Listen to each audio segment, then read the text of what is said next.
Selamat datang di channel Ye Chen Ping Mania. Terima kasih pada Tuan Rahim Awang yang sudah berlangganan di channel Ye Chen Ping Mania. Semoga dilancarkan rezekinya dan diberikan umur panjang yang penuh keberkahan. Terima kasih kepada semuanya yang sudah like dan subscribe. Semoga selalu diberikan kesehatan dan kesuksesan. Penguasa Istana Naga Langit bab 4467 sampai bab 4469. Aku telah menyelamatkan hidupmu, tidak adakah yang ingin kau katakan padaku? Lagi pula, kamu sekarang adalah suamiku dan istrimu akan meninggalkanmu, jadi kamu tidak punya apa-apa untuk dikatakan. Lin Keting menatap dan bertanya, "Kamu dari kota kekaisaran mana?" tanya Chen Ping. "Hanya itu yang kau tanyakan padaku." Lin Keting cemberut dan berkata, "Aku tidak akan memberitahumu identitasku. Ayahku tidak akan membiarkanku memberitahu siapapun. Sekarang aku suamimu, tidak bisakah kau memberitahuku?" Chen Ping agak tidak bisa berkata apa-apa. "Tidak. Kita belum menikah, jadi bagaimana kamu bisa menjadi suamiku? Jika kamu benar-benar ingin menjadi suamiku, pergilah dan mintalah ayahku untuk menikahkan aku denganmu. Itu hanya akan berarti jika ayahku setuju." Setelah Lin Keting selesai berbicara, dia berbalik dan hendak pergi. "Di mana aku bisa menemukanmu? Aku bahkan tidak tahu di mana kamu berada." Chen Ping bertanya dengan khawatir. "Nanti aku ceritakan," kata Lin Keting sambil pergi bersama para pengawal. Tetua buta kiri dan tetua buta kanan menatap Chen Ping dengan sedikit keraguan di mata mereka. "Wah, kemampuanmu hanya sebatas itu dan kau masih ingin menjadi suami nona muda kita? Jangan bermimpi. Kamu mungkin tidak akan pernah punya kesempatan untuk bertemu dengan nona muda kita lagi. Anggap saja kejadian hari ini sebagai mimpi." Setelah berkata demikian, tetua buta Zuo berbalik dan menghilang dalam kehampaan. Si tetua buta di sebelah kanan pun tersenyum dingin, dengan nada menghina dalam tawanya, lalu menghilang. Hingga Lin Keting dan kelompoknya menghilang, tidak seorang pun tahu dari kota kekaisaran mana Lin Keting menjadi putri. Siapakah orang-orang ini? Terlalu misterius. "Ayo pergi." Mereka semua sudah pergi. Ju Qingxiu melihat Chen Ping masih menatap kosong, jadi dia berkata dengan sedikit ketidakpuasan. "Ayo pergi." Chen Ping sedikit malu. Dia awalnya datang bersama Ju Qingxiu untuk mencari rumput Shenji, tetapi tertunda oleh kemunculan tiba-tiba medan perang dewa dan iblis. Chen Ping dan beberapa orang kembali ke Gunung Gelu dan mulai mencari rumput Shenji. Ju Qingxiu mencari dengan sangat serius, karena hanya Shenji Cao yang bisa mengembalikan penampilannya. "Ayo kita berpencar dan mencari. Gunung Gelu sangat besar. Tidak baik jika kita terus mencari seperti ini. Aku akan memberimu transmisi audio Jetslin. Jika ada yang menemukannya, harap segera hubungi aku." Chen Ping berkata, "Tahukah Anda, jika terus mencari seperti ini, mereka akan butuh waktu lama untuk menemukan rumput otot ajaib. Hanya dengan melihat secara terpisah kita dapat memiliki peluang yang lebih baik. Untungnya, para pembudidaya di wilayah timur pada umumnya tidak terlalu kuat, jadi tidak perlu terlalu khawatir." "Oke." Ji-yun dan Ju Qingxiu keduanya mengangguk. Setelah memberikan 2 orang token giok untuk mengirimkan suara, mereka bertiga keluar untuk mencari rumput otot ilahi secara terpisah. Tepat saat Chen Ping tengah berkonsentrasi mencari rumput Shenji, suara Lin Keting tiba-tiba terngiang di telinganya. Chen Ping terkejut dan segera menoleh ke belakang, tetapi dia tidak melihat Lin Keting sama sekali. namun dia bisa mendengar suara Lin Keting dengan jelas. "Nona Lin, Anda di mana?" Chen Ping bertanya dengan heran. "Saya sedang dalam perjalanan pulang," kata Lin Keting. Chen Ping bahkan lebih bingung. Dia tidak mengerti bagaimana dia bisa mendengar suara Lin Keting. Tidak ada kepingan giok yang menyalurkan suara di antara keduanya. "Bagaimana kamu bisa mengirimiku pesan saat kamu dalam perjalanan pulang?" Chen Ping bertanya. "Aku tidak akan memberitahumu," kata Lin Keting sambil tersenyum. Pada saat itu, kata samar, "Lin," melintas di belakang leher Chen Ping. Inilah tanda yang ditinggalkan Lin Keting di leher Chen Ping saat di medan perang antara dewa dan iblis. Tidak membahayakan tubuh, hanya digunakan untuk kontak. Lin Keting tahu bahwa dia dan Chen Ping akan berpisah cepat atau lambat, jadi dia bisa menggunakan metode ini untuk tetap berhubungan kapan saja, dan dia juga bisa mengetahui di mana Chen Ping berada dan kapan saja. Tetapi Chen Ping sendiri tidak menyadari hal ini. Terima kasih masih menyimak channel Ye Chen Ping Mania. Lupakan saja jika kau tidak memberitahuku. Aku tidak punya waktu untuk mengobrol denganmu sekarang. Chen Ping tidak ingin mengobrol dengan Lin Keting lagi. Orang ini terlalu misterius. "Nona, kita akan segera tiba di kota kekaisaran." Chen Ping mendengar suara tetua buta di sebelah kanan terngiang di telinganya. Lalu suaranya terputus. "Nona Lin, Nona Lin." Chen Ping memanggil 2 kali, tetapi Lin Keting tidak menjawab. Aneh sekali. Chen Ping sedikit mengernyit. Dia benar-benar tidak mengerti bagaimana Lin Keting bisa menghubunginya. Wah, latar belakang gadis kecil itu tidak mudah. Dia sudah meninggalkan bekas kontrak padamu. Kau sudah menjadi miliknya. Dia bisa mengetahui pergerakanmu kapan saja dan di mana saja, dan dia juga bisa menghubungi kamu. Raja Iblis Awan Merah berbicara pada saat ini. Merek kontrak? Kapan ini terjadi? Kok saya tidak tahu? Chen Ping bingung. Mengapa dia tidak ingat Lin Keting meninggalkan jejak padanya? Dia diam-diam meninggalkannya padamu saat kamu menggendongnya. Kata Raja Iblis Awan Merah. Chen Ping setelah mendengar ini, saya teringat bahwa dia telah menggendong Lin Keting di punggungnya di medan perang dewa dan iblis, dan itu memang agak mencurigakan. Saya baru saja melantunkan mantra selama beberapa saat ketika Lin Keting berkata dia sudah siap dan saya tidak perlu melantunkan mantra lagi. Tampaknya gadis kecil ini telah merencanakan ini sejak lama. Mana tandanya? Aku ingin menghapusnya. Chen Ping mencari tandanya. Dia tidak ingin diawasi oleh Lin Keting kemanapun dia pergi. Jangan mencarinya lagi. Sekalipun kau menemukannya, kau tidak akan bisa menghapusnya. Terima saja takdirmu. Kau tidak akan pernah bisa lepas dari cengkeraman gadis kecil ini di masa depan. Kata penguasa iblis awan merah dengan ekspresi sombong.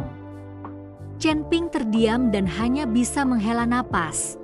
Tetapi dia segera ingat bahwa dia telah memanggil Raja Iblis Awan Merah tetapi tidak mendapat jawaban. Jadi dia segera bertanya, senior, kita baru saja dalam bahaya dan kamu mengabaikanku tidak peduli bagaimana aku memanggilmu? Apakah kamu juga takut? Saya tidak takut pada burung. Tidak ada seorang pun di dunia surga dan manusia ini yang saya takuti. Aku hanya tidak ingin memberimu kesempatan untuk menjadi pahlawan dan menyelamatkan gadis yang sedang dalam kesulitan. Kamu adalah lelaki yang romantis secara alami. Begitu banyak wanita yang telah memberikan diri mereka kepadamu. Aku telah berlatih selama puluhan ribu tahun, tetapi aku tidak pernah memiliki pasangan yang berkultivasi ganda. Aku baru saja berada di laut kesadaranmu dalam waktu singkat, dan kau sudah memainkan begitu banyak permainan denganku. Ini sungguh tidak adil, kata Raja Iblis Awan Merah. Chen Ping setelah mendengar ini, dia tidak tahu apakah harus tertawa atau menangis. Raja Iblis Awan Merah ini cemburu dan iri pada semua wanita di sekitarnya. Chen Ping tidak mengatakan apa-apa lagi, tetapi mulai serius mencari Shen Ji Chao di kota matahari dan bulan. Ini adalah kota kekaisaran keluarga Lin. Kota ini sangat megah dan mencakup wilayah yang sangat luas. Dinding di sekelilingnya menjulang tinggi ke awan dan tampak seperti negeri dongeng. Terlebih lagi, di atas kota kekaisaran ini, matahari dan bulan bersinar di langit pada saat yang sama, dan energi spiritual ungu yang tak terhitung jumlahnya melayang-layang. Kota yang sedemikian besarnya, meliputi wilayah yang sedemikian luasnya, kalau berada di alam surga, mustahil ia tidak dikenal. Namun di antara banyak pembudidaya di kerajaan surgawi, sangat sedikit yang tahu tentang kota matahari dan bulan ini. Hal ini karena meskipun kota matahari dan bulan berada di kerajaan surgawi, kota tersebut tidak berada di kekosongan yang sama. Seluruh kota matahari dan bulan ada di dimensi lain. Oleh karena itu, bahkan jika Anda melakukan perjalanan ke seluruh dunia surgawi dan dunia manusia, Anda tidak akan menemukan keberadaan kota matahari dan bulan. Kota matahari dan bulan pada mulanya merupakan kota di alam surga. Tetapi sebelum terjadinya perang besar antara dewa dan iblis, leluhur keluarga Lin menghabiskan 1000 tahun urat nadi spiritual untuk memungkinkan kota matahari dan bulan memasuki dimensi waktu dan ruang yang lain, sehingga terhindar dari malapetaka. Sekarang, ribuan tahun telah berlalu, dan dunia surga dan manusia telah mulai berkembang lagi setelah perang besar antara dewa dan setan. Kota matahari dan bulan juga telah mulai terhubung kembali dengan dunia surga dan manusia. Tetua buta kiri dan tetua buta kanan di samping Lin Keting keduanya adalah pembudidaya iblis dari dunia surgawi. Hanya saja karena perburuan yang dilakukan oleh Liga Penyegel Iblis, mereka berdua melarikan diri entah kemana dan diselamatkan oleh Taois Wuji. Lalu mereka muncul di kota matahari dan bulan.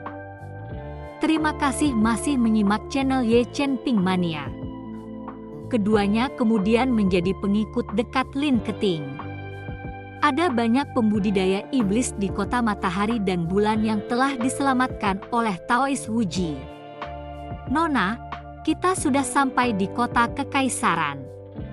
Anda harus ingat untuk tidak menentang ayah Anda. Tetua buta di sebelah kanan mengingatkan Lin Keting dengan suara rendah. Kali ini, mereka pergi ke medan perang dewa dan iblis tanpa izin ayah Lin Keting. Meskipun Taois Wuji tahu hal ini, Lin Keting tetaplah seorang putri. Jika dia pergi ke alam surga sendirian dan terjadi sesuatu, siapa yang akan bertanggung jawab? Saya mengerti. Lin Keting mengangguk. Sekelompok orang, disertai puluhan pengawal, berbaris menuju gerbang kota dengan gagah berani. Lin Keting tersenyum tipis. Meskipun dia tahu dia telah melakukan kesalahan, dia tidak takut sama sekali. Dia tahu bahwa ayahnya sangat mencintainya, jadi mustahil untuk menghukumnya. Namun, tetua buta kiri dan tetua buta kanan memiliki ekspresi serius. Meskipun mereka telah direkomendasikan oleh Taois Wuji dan Yang Mulia Kaisar pasti akan memberi mereka sedikit muka, mereka tidak dapat menghindari omelan. Tepat saat Lin Keting dan rombongannya mencapai gerbang kota, mereka dihentikan oleh seseorang. "Adik kecil, ayahku telah memerintahkan agar kamu tidak perlu memasuki kota kekaisaran saat kembali. Pergilah langsung ke puncak Lingyun dan renungkan kesalahanmu selama 10 tahun." Seorang pemuda berjubah kuning, bermahkota emas dan berpenampilan bangsawan berkata. Orang ini adalah kakak laki-laki Lin Keting, Lin Kedong, yang juga merupakan pangeran kota matahari bulan. "Saudaraku, tolong jangan salah mengartikan wasiat kaisar. Aku rasa kaisar tidak akan membiarkanku merenungkan kesalahanku selama 10 tahun. Saya akan meminta klarifikasi kepada ayah saya." Lin Keting bergegas memasuki kota tanpa menghiraukan halangan Lin Kedong. "Adik kecil, aku tidak salah menafsirkan surat wasiat ayahku. Ini yang dia katakan." Lin Kedong menghentikan Lin Keting. Melihat hal ini, kedua tetua buta di kiri dan kanan ingin membantu Lin Keting, tetapi mereka tidak berani melakukan apapun. Bagaimanapun, ini adalah masalah antara saudara kandung. Lin Keting melotot ke arah Lin Kedong dan berkata dengan marah, "Kakak, aku tahu kau selalu membenciku. Kau membenciku karena ayah memanjakanku, tetapi aku seorang gadis dan mustahil bagiku untuk bersaing denganmu untuk menjadi putra mahkota. Jadi bagaimana jika ayah memanjakanku? Kenapa kau selalu memesiku? Jika kau tidak mengizinkanku masuk hari ini, aku akan pergi menemui guru dan memintanya untuk membawaku bersamanya untuk mengadili kasus ini. Kenapa aku harus menghabiskan 10 tahun memikirkan kesalahanku?" Lin Keting tidak pernah menyukai kakak laki-lakinya. Dia selalu merasa bahwa kakak laki-lakinya berpikiran sempit dan sangat pencemburu. Lin Keting adalah satu-satunya gadis di antara 9 pangeran, jadi dia sangat disayangi oleh ayahnya. Hal ini membuat Lin Kedong cemburu, dan dia menargetkan Lin Keting kemana-mana. "Adik kecil, apa yang kau bicarakan? Aku hanya mengikuti perintah ayah. Bagaimana mungkin aku bersikap keras padamu? Biarkan aku katakan padamu, Taois Wuji juga ada di istana, dan dia tidak bisa menyelamatkanmu." Lin Kedong berkata. Ketika Lin Keting mendengar ini, dia tercengang. Dia telah pergi ke medan perang dewa dan iblis dengan izin gurunya. Bagaimana ini bisa terjadi? Tetapi Lin Keting tidak menyerah dan memutuskan untuk masuk dan bertanya secara langsung.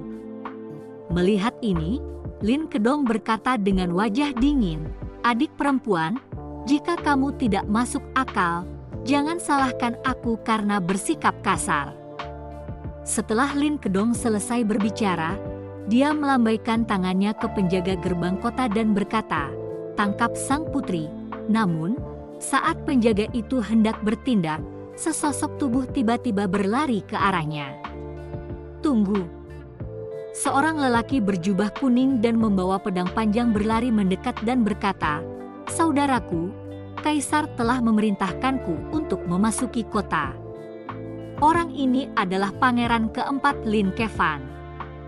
Melihat Lin Kevan datang, Lin Keting langsung tertawa dan melangkah maju untuk memeluk lengan Lin Kevani. "Kakak keempat, ayo pergi." "Tunggu sebentar." Lin Kedong sedikit mengernyit. "Kakak keempat, kamu tidak sedang menyampaikan keinginan Kaisar secara salah, kan? Kaisar menyuruhnya merenungkan kesalahannya selama 10 tahun. Bersambung.